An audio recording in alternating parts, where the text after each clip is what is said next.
कभी कभी भोले भाले और मासूम दिखने वाले लोगों के अंदर एक ऐसा शैतान छुपा होता है जो आपको उस वक्त तक नज़र नहीं आता जब तक आप उसके शर का शिकार नहीं हो जाते। मेरे साथ भी कुछ ऐसा ही हुआ। बज़ाहिर भोला भाला और मासूम नज़र आने वाला चेहरा दरअसल अपने अंदर एक ऐसा घिनौना रूप रखता था कि जब उस चेहरे की हकीकत मुझ पर खुली तो मेरी दुनिया ही तलपट हो गई और मेरे कदमों तले ज़मीन निकल गई। मेरा पड़ोसी जो बात बहुत अरसे से कहने की कोशिश कर रहा था वो उस रात मुझ पर खुली जिस रात मैंने सच्चाई जानने के लिए कैमरे का सहारा लिया, और जो मंजर मैंने देखा उसे देखकर मेरी रूह तक कांप उठी। मेरा नाम शाहरुख है। मेरी और सकीना की नई नवेली शादी थी। मैं उस शादी पर बहुत खुश था क्योंकि मैं उसे बहुत पसंद से अपनी दुल्हन बनाकर लाया था। हमारी शादीशुदा ज़िंदगी के खूबसूरत दिनों का सफ़र शुरू हो चुका था, लेकिन शादी के 15 दिन बाद ही मेरी नाइट शिफ्ट लग गई थी। उस बात पर सकीना बहुत ज़्यादा नाराज़ थी। वो कह रही थी कि वो रातों को मेरे बगैर गुजारा नहीं कर सकती और वैसे भी उस रात को अकेले घर में डर लगेगा, लेकिन मेरी मजबूरी थी। मैं नौकरी ही ऐसी करता था कि मुझे 1 महीने दिन की नौकरी करनी पड़ती तो 1 महीना रात की। मैंने मोहब्बत से सकीना को समझाया कि परेशानी की क्या बात है। मैं रात को 8 बजे घर से जाता हूँ, तुम मेरे जाते ही सो जाया करना और सुबह 8 बजे वापस भी आ जाता हूँ, तब तक तुम्हारी नींद भी हो जाएगी। अब तुम्हें इस बात की आदत डालनी होगी। सकीना जो मेरे गांव से ताल्लुक़ रखती थी और रुखसत होकर गांव से ही मेरे साथ शहर आई थी, ये सुनकर परेशान हो गई क्योंकि ये शहर भी उसके लिए नया था और यहाँ का माहौल भी।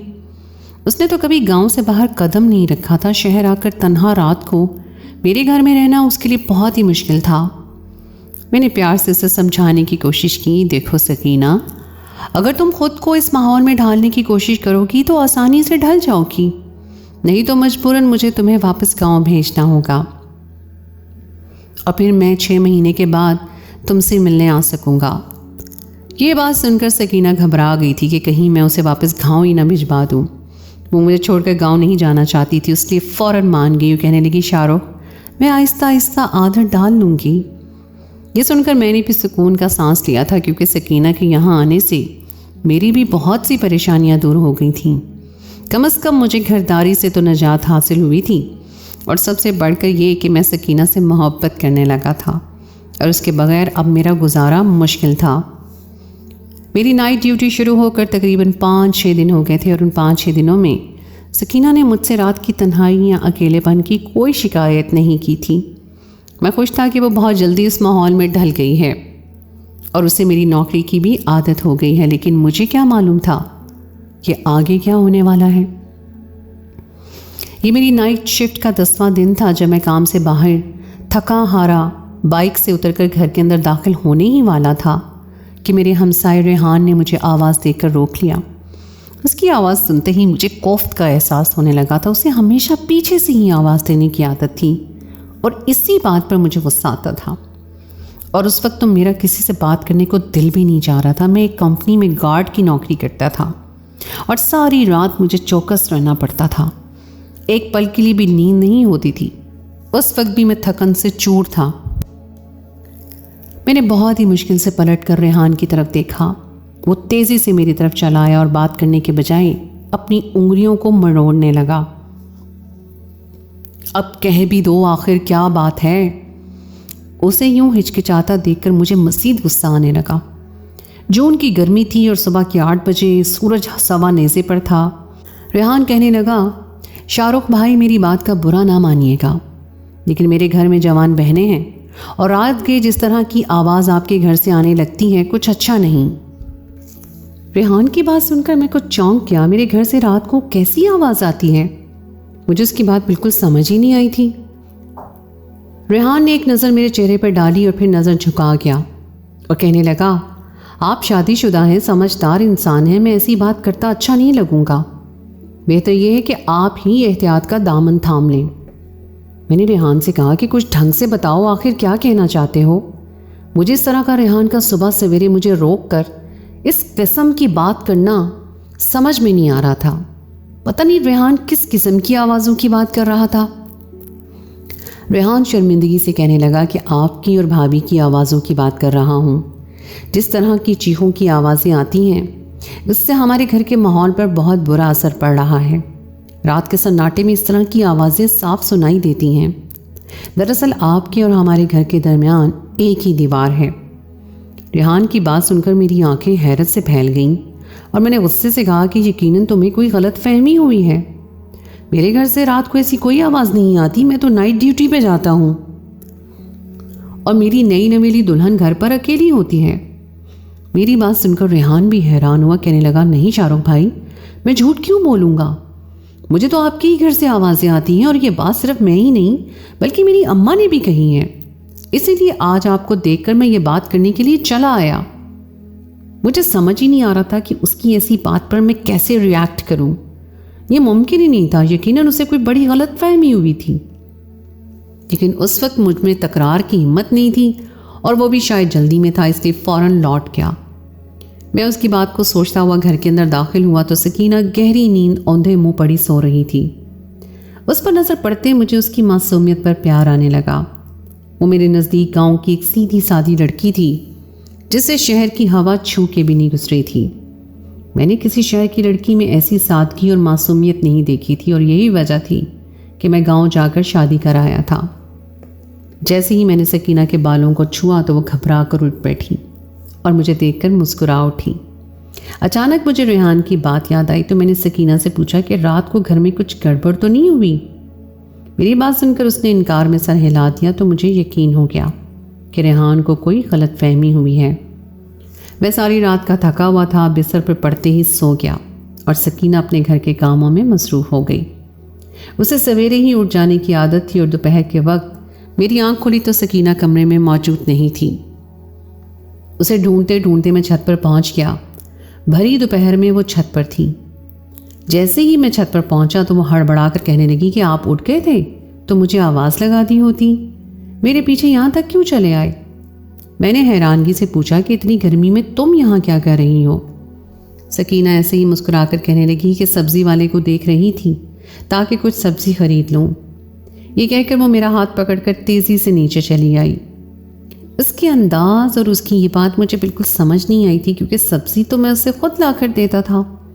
फिर वो मेरी दोपहर में कौन सी सब्ज़ी लेने छत पर आ गई थी। मैंने सकीना से कहा कि मुझे बता दो, मैं तुम्हें ला देता हूँ जो भी चाहिए हो। मुझे पहले ही कह दिया करो, इस तरह धूप में छत का रुख ना किया करो। सकीना ने मेरी बात का कोई जवाब नहीं दिया था और वो जल्दी जल्दी मेरे लिए खाना लगाने लगी थी। रात होते ही सकीना को दरवाजे खिड़कियाँ ठीक से बंद करने की हिदायत करता हुआ मैं काम पर निकल पड़ा। रेहान की बात को मैं सिरे से भूल चुका था क्योंकि मुझे इस बात पर यकीन हो गया था कि उसे कोई गलत फहमी हुई है। सकीना एक अच्छी और नेक लड़की थी और सबसे बढ़कर मुझसे बहुत मोहब्बत करती थी। मुझे उससे किसी झूठ या धोखे की कोई उम्मीद नहीं थी। एक दो रातें ऐसे ही गुजर गईं और फिर एक सुबह जब मैं अपनी नौकरी से लौटा तो रेहान फिर मुझे रास्ते में मिल गया और उसने रोक कर दोबारा वही बात की और कहने लगा कि शाहरुख भाई, मैंने पहले भी कहा था कि एहतियात करें, लेकिन लगता है आपको बिल्कुल भी शर्म नहीं आती। रात के अंधेरे में जिस तरह की चीखों की आवाज़ें आपकी और आपकी बीवी की हमें सुनाई देती हैं, उसके बाद तो हम घर वाले एक दूसरे से नज़र नहीं मिलाते हैं। मेरी बहनें भी शर्मिंदगी से जल्दी बिस्तरों में दबक जाती हैं और आप हैं कि आपको फ़र्क ही नहीं पड़ रहा है। रेहान की बात सुनकर मुझे गुस्सा चढ़ गया था। मैंने गुस्से में कहा कि लगता है तुम्हारा दिमाग ख़राब हो गया है। तुम या तो अपने कानों का इलाज करवाओ या सही से मालूम करो कि आवाज़ कहाँ से आती है, क्योंकि हमारे घर से ऐसी कोई आवाज़ नहीं आती। मेरा इस तरह का लहजा सुनकर रेहान सख्ती से कहने लगा कि ठीक है, मैं सारे मोहल्लेदारों से इस बात की शिकायत करूँगा ताकि सच सामने आ जाए। तुझे जो करना है कर ले, मेरा दिमाग ख़राब ना कर। मैं गुस्से में बकता झकता घर में दाखिल हो गया था। सकीना मेरी आवाज़ पर उठ गई थी, आंखें मलते हुए मुझे देखने लगी। मैं अपना सामान पटक रहा था। वो परेशानी से पूछने लगी, क्या हुआ है? सुबह सुबह किस बात पर गुस्से में है? मैं उसे रेहान की बात बताकर परेशान नहीं करना चाहता था क्योंकि वो पहले ही शहरी माहौल में खुद को ढाल नहीं पा रही थी और अगर पास पड़ोस के लोगों की ऐसी वैसी बातें सुनती तो मज़ीद परेशान हो जाती। मुझे रह रह कर रेहान पर गुस्सा आ रहा था जिसमें ज़रा सी भी शर्म और हया नहीं थी। वो मेरे और मेरी बीवी के बारे में जिस तरह की बातें कर रहा था वो अब मुझसे बर्दाश्त नहीं हो रही थी। मैंने सोच लिया था कि जो बात वो ये कह रहा है, अगर वो मोहल्ले वालों को भी जमा करके लाएगा तो मैं उसे मुंह तोड़ जवाब दूंगा। ये बात किसी भी तरह मुमकिन नहीं थी। वो इस बात को लेकर फजूल में झगड़ा चाहता है। मैं बिना नाश्ता किए सोने के लिए लेट गया, लेकिन मेरे दिमाग में रेहान की बातें चल रही थीं। सोचते सोचते ही मुझे नींद लग गई और जब शाम के वक्त मेरी आंख खुली तो मुझे सकीना कहीं भी नजर नहीं आई। मैंने सारा घर छान मारा लेकिन वो कहीं नहीं थी। मैं छत पर भी देख आया। मैं बहुत ज़्यादा फिक्रमंद हो गया था। सकीना को तो यहाँ के बारे में कुछ भी पता नहीं था, फिर वो कहाँ चली गई थी। मैं घर से बाहर निकलकर इधर उधर देखने लगा लेकिन वो कहीं नज़र नहीं आई। तो मैं वापस घर के अंदर आ गया और ये देखकर हैरान रह गया कि सकीना तो घर में मौजूद थी। मैंने परेशानी से उसके चेहरे को अपने हाथों में लिया और मोहब्बत से उसे पूछने लगा कि तुम कहाँ चली गई थी? मैं कब से तुम्हें ढूंढ रहा था। मेरी बात पर एक लम्हे के लिए उसके चेहरे का रंग बदल गया और कहने लगी, मैं तो यहीं काम कर रही थी, मुझे कहाँ जाना है। उसकी बात सुनकर मैं चौंक गया क्योंकि मैंने घर का एक कोना छान मारा था लेकिन वो कहीं भी नहीं थी। वो खुद को मुझसे दूर करती बावर्ची खाने में जाने लगी तो मैं भी उसके पीछे पीछे कदम उठाने लगा। मैं उससे बार बार पूछ रहा था कि तुम कहाँ थी, जो मुझे नजर नहीं आई। इतना बड़ा तो मेरा घर भी नहीं है। वो कहने लगी, मैं पीछे वाले कमरे में सफाई कर रही थी, शायद आपने ठीक से ना देखा हो। ये कहकर वो जल्दी से बावर्ची खाने के कामों में मसरूफ़ हो गई और मैं हैरान परेशान उसकी कमर को तक रहा था। मज़ीद हैरत की बात यह थी कि उसके बाल खुले हुए थे। सकीना के बाल बहुत लंबे थे और वो अपने बालों को खोल कर नहीं रखती थी। गांव में सारी लड़कियां अपने बालों को बांध कर रखती थीं। सकीना को भी यही आदत थी। तो फिर शाम के इस वक्त सफाई करते हुए उसने अपने बाल क्यों खोल लिए थे? अगर वो पिछले कमरे में मौजूद थी तो मुझे नज़र क्यों नहीं आई थी? सकीना का अंदाज, उसका मुझसे नज़रें चुराना मुझे कुछ अजीब लग रहा था। फिर मेरे दिल में ख्याल आया कि शायद ये सब रेहान की बातों का असर है, जो मैं सकीना की मामूली बातों को नोट करके परेशान हो रहा हूँ। मैंने सकीना को बताया कि गांव से मेरी अम्मा का फ़ोन था और वो मुझसे मिलने के लिए कुछ दिन शहर आना चाहती हैं। अम्मा को मालूम है कि मेरी नाइट शिफ्ट है और मैं चाहती हैं कि रातों को वो तुम्हारे साथ यहाँ रह लिया करें ताकि तुम्हें अकेले में कोई परेशानी ना हो। मेरी बात सुनकर सकीना ने अजीब नज़रों से मेरी तरफ देखा और कहने लगी, आप उन्हें मना कर दीजिए। मुझे सकीना की बात बहुत ही बुरी लगी थी। मेरी माँ मेरे घर आना चाहती थी और वह साफ मना कर रही थी। मैंने पूछा कि ऐसी क्या बात है जो मैं अपनी माँ को अपने ही घर आने से मना कर दूँ? वो तो तुम्हारी ही आसानी के लिए आ रही हैं ताकि यहाँ आकर रात में तुम्हें तुम्हारी तन्हाई दूर कर सकें। सकीना मुंह फेर कर कहने लगी कि इतनी रातों से भी तो मैं अकेली ही रह रही हूँ ना। मैंने आपसे कोई शिकायत तो नहीं की, फिर क्यों अपनी अम्मा को बुलाकर उन्हें भी परेशान करना चाहते हैं? सकीना की बात ने मुझे हैरान कर दिया था। सकीना के सिर्फ अंदाज से ही नहीं बल्कि उसकी सोच भी बदली थी और इस बात का एहसास मुझे आज हो रहा था। मैं सकीना से कुछ भी कहने के बजाय खामोश हो गया और घर के कामों से बाहर निकला तो रेहान की बहन दरवाजे पे खड़ी नजर आई। उसने इशारे से मुझे अपने पास बुलाया तो मैं ये सोच कर चला गया कि शायद उसे कोई काम था, लेकिन वो तो मुझे देखकर कहने लगी, भाई आपकी वजह से हम लोगों को बहुत तकलीफ होने लगी है, रात को थोड़ा सा ख्याल कर लिया करें। एक जवान लड़की के मुंह से ऐसी बात सुनकर मैं शर्म से ज़मीन में गड़ गया। अगर रेहान उस वक्त ऐसी कोई बात करता तो मैं उसका मुंह तोड़ देता, लेकिन अगर उसकी बहन भी यही बात कर रही थी तो यकीनन कुछ तो ऐसा था जो मेरे इल्म में नहीं था। कोई तो आवाज़ मेरे घर से आती होगी ना जो ये लोग ऐसी बातें कर रहे थे। रेहान की बहन की बातों का कोई भी जवाब दिए बगैर मैं सर झुकाए आगे बढ़ गया। अगर एक औरत होकर वो ऐसी बात कर रही थी तो ये मेरे लिए बहुत ही शर्मिंदगी का मुकाम था। रेहान ने मुझे धमकी दी थी कि वो सारे मोहल्ले वालों को इकट्ठा करके ये बात करेगा, और ये बात उस वक्त तो मैंने सीरियस नहीं ली थी, लेकिन अब मैं सोच रहा था कि अगर कोई ऐसी बात हुई जो मेरे इल्म में ना हुई तो मैं दुनिया के आगे जलील हो जाऊंगा। मैं एक गांव का आम सा इंसान था और मेरे लिए सबसे पहले मेरी इज्जत थी। मैं सोच रहा था कि इससे पहले के बाद आगे मज़ीद बढ़े मैं इस मसले का कोई ना कोई हल निकाल लूँ तो बेहतर है। और जब रात को मैं ड्यूटी पर गया तो कंपनी में नए कैमरों की फिटिंग का काम चल रहा था। दूसरे गार्ड्स ने बताया कि कंपनी का मालिक दोबारा से नए कैमरे इंस्टॉल करवा रहा है।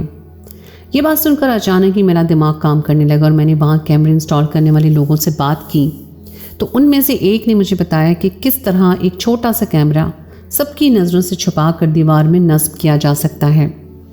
उसने मेरी काफ़ी मदद कर दी थी। मैंने उसी की मदद से एक छोटा कैमरा ख़रीद लिया।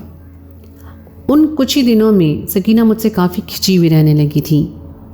मैं पहले जब सुबह घर पहुंचता था तो वो कुछ वक्त मेरे साथ गुजारती थी, मुझे मोहब्बत देती थी, मेरे साथ की तमन्ना करती थी। लेकिन अब तो मेरे कमरे में जाकर वो लेटते ही वो कमरे से ऐसे गायब होती कि मेरे उठने तक पलटकर शायद कमरे में ही नहीं आती थी। और यही सब बातों को महसूस करते हुए मैंने सच जानने का फ़ैसला किया था। मैंने जैसे ही अपने कमरे में कैमरा नस्ब किया, मेरा दिल तेज़ी से धड़कने लगा। मैं नहीं जानता था कि उस कैमरे में ऐसा क्या मंजर कैद होने वाला है। कहीं ना कहीं मेरे दिल में यह ख्याल भी था कि अगर उस कैमरे में कुछ भी रिकॉर्ड ना हुआ तो मैं अपनी ही नज़रों में गिर जाऊंगा, क्योंकि गैरों की बातों में आकर मैं अपनी जान से प्यारी बीवी पर शक कर रहा था। और फिर अगली रात जब मैं ड्यूटी करके सुबह घर लौटा तो कैमरे की रिकॉर्डिंग चेक की तो मेरे होश उड़ गए। मैं सोच भी नहीं सकता था कि मेरी बीवी मुझसे छुपकर ऐसा भी कोई काम कर सकती है। मुझे अपनी आंखों पर यकीन नहीं आ रहा था। जो कुछ मैं देख रहा था वो मेरे लिए बिल्कुल नाकाबिल यकीन था, क्योंकि मेरी बीवी सकीना रात के पहर कमरे में तन्हा नहीं थी, बल्कि जो चेहरा उसके साथ मौजूद था उसे देखकर मेरे होश उड़ गए थे। ये सब क्या था और क्या चल रहा था, मुझे कुछ समझ नहीं आया। सकीना कमरे से बाहर थी, क्योंकि वो मुझे सोता हुआ समझकर कमरे से निकल गई थी। मैंने गुस्से में सकीना को आवाज़ देकर बुलाया तो वो मेरी आवाज़ सुनकर फ़ौरन चली आई। मैंने सकीना से साफ लफ्ज़ों में पूछा कि मुझे सच बताओ, मेरे पीछे रात को यहाँ क्या होता है। मेरी बात सुनकर वो घबरा गई, कहने लगी आपके पीछे भला क्या हो सकता है, मैं तो आपके जाते ही सो जाती हूँ। उसके इस सफ़ेद झूठ पर मुझे इतना शदीद गुस्सा आया कि मैंने उसके मुंह पर एक ज़ोरदार तमाचा दे मारा और कहा कि मेरी गैरत को ललकारने की कोशिश ना करो। एक ही तमाचे ने सकीना को ढेर कर दिया था और वो रोते हुए खुद ही सारा सच बताने लगी, जिसे सुनकर मैंने अपना सर पकड़ लिया था। वो मेरी बीवी, जिसे मैं बहुत भोली भाली और मासूम समझता था, दरअसल वो एक बेवकूफ़ औरत थी जो गैरों की बातों में आकर हमारा घर उजाड़ने वाली थी। मैंने सकीना से कहा कि अगर तुम्हारे दिल में कोई भी ऐसी बात थी तो तुम मुझसे सवाल कर सकती थी, लेकिन तुमने बिना मुझसे कुछ पूछे एक ऐसे गलत रास्ते का इंतखाब कर लिया जिसे चलकर सिवाय खाई में गिरने से तुम्हें और कुछ हासिल नहीं होने वाला था। मैंने सकीना को अपने हिस्से का सच भी बता दिया था।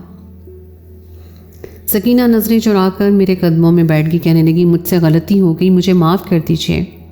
मुझे नहीं मालूम था कि ये शहरी लोग कैसे होते हैं। मैं तो समझ रही थी कि वो मेरा भला चाहते हैं और इसलिए मैंने उन्हें अपने घर में आने की इजाज़त दी थी। मुझे क्या मालूम कि उनके दिल में क्या है। दरअसल कमरे में जो रिकॉर्डिंग हुई थी उसमें सकीना के साथ आधी रात को कमरे में रेहान की बहन मौजूद थी और वो सकीना के साथ बातों में मसरूफ़ थी। उसने सकीना को मेरे बारे में बहुत ही गलत बातें बताई थी और कहा था कि मैं एक बुरा आदमी हूँ जिसके कई औरतों के साथ नाजायज़ ताल्लुकात हैं। सकीना को शहर लाने से पहले मैं अक्सर रातों को गैर औरतों को घर लाकर उनके साथ अपनी रातों को रंगीन करता था और सकीना के आने के बाद नाइट ड्यूटी के बहाने में घर से बाहर निकलकर यही सब कुछ करता हूँ। सकीना उस लड़की को अपनी दोस्त समझ बैठी और उसकी हर बात पर एतबार करती चली गई। दूसरी तरफ रेहान ने मुझे सकीना के हवाले से गलत बातें बताईं। वो जानता था कि मेरी नाइट शिफ्ट है और उसके बावजूद भी उसने ऐसी बातें कहीं कि मैं सकीना के हवाले से मशकूक हो जाऊं। लेकिन उन दोनों बहन भाइयों ने मिलकर ऐसा क्यों किया था, ये बात मुझे समझ नहीं आई थी। मैं कैमरे की रिकॉर्डिंग उठाई सकीना का हाथ पकड़े रेहान के दरवाजे पर पहुंच गया था। दरवाज़ा उसकी बहन ने खोला तो मैं सीधा अंदर दाखिल हो गया। वो चीखने लगी कि ये किसी के घर में दाखिल होने का क्या तरीका है। मैंने गुस्से में उसकी तरफ देखा और कहा कि किसी का घर बर्बाद करने का भी कोई तरीका है क्या? तुम दोनों बहन भाइयों ने मिलकर जो घिनौना खेल खेला है उसका पर्दा चाक हो चुका है, लेकिन तुम दोनों ने मिलकर ऐसा क्यों किया, अब मुझे सिर्फ ये बात जाननी है। रेहान की बहन खौफजदा हो गई और उसने एक ऐसे सच का इंकिशाफ किया कि मैं हैरान रह गया।